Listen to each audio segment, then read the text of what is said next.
Managing, we try and get the players to almost coach each other. So managing the refs obviously massively important. You know, whether you like it or not, whether you think you're on the ball first or not, if he calls ruck, it's a ruck. You've got to get your hands out and leave it alone. So what we try and encourage the players to do is to recognise that situation according to what the ref's done, and then the players around him. Obviously he may be fully involved in what's happening at a breakdown.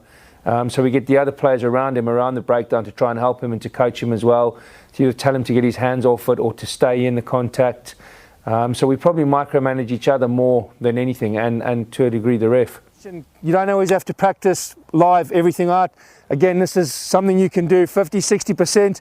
All we're looking at is the decision on arrival. Okay, so start on the outside of that red cone.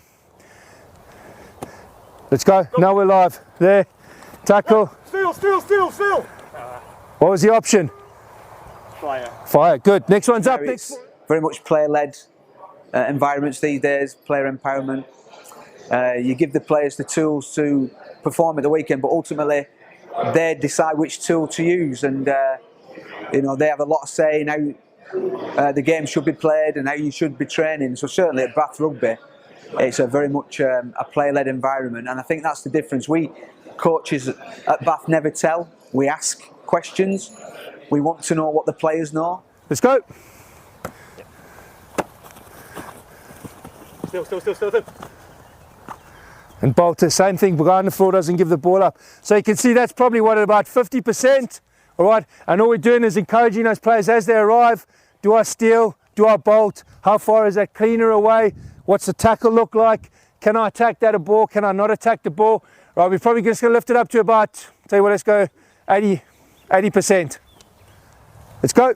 Only when he's past the ball. No steps. Still.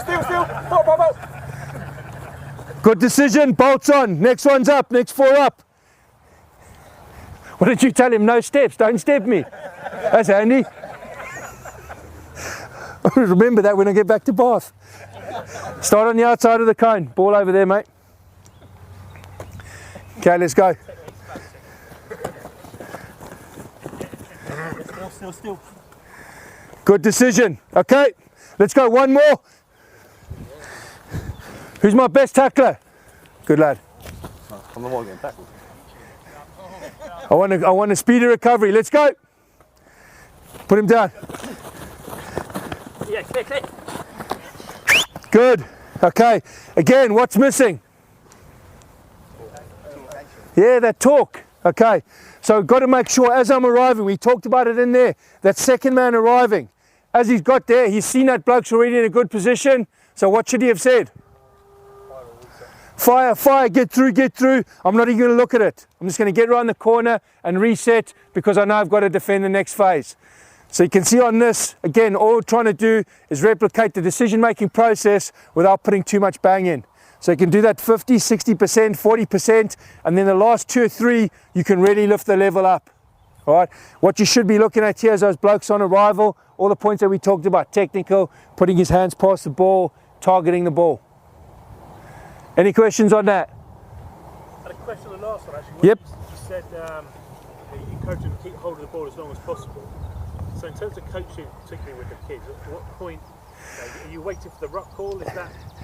Yeah, again, what we do, because obviously if he gets all the rights early, he's going to steal it and make it away. So I just personally encourage the bloke on the floor not to give the ball up, so we can practice staying in. You know, the language is surviving the clean, so I want him to have to stay in that position for 2, 3, 4 seconds. So obviously for younger fellas, it's a bit different. You need to make sure you don't give him mixed messages about holding onto the ball on the floor, obviously, because you can give it, from an attack point of view, going to give penalties away. So as clearly as you can, just explain to them, for the purpose of the exercise, we're just going to ask you to hold on to the ball. So I know it's a very valid question.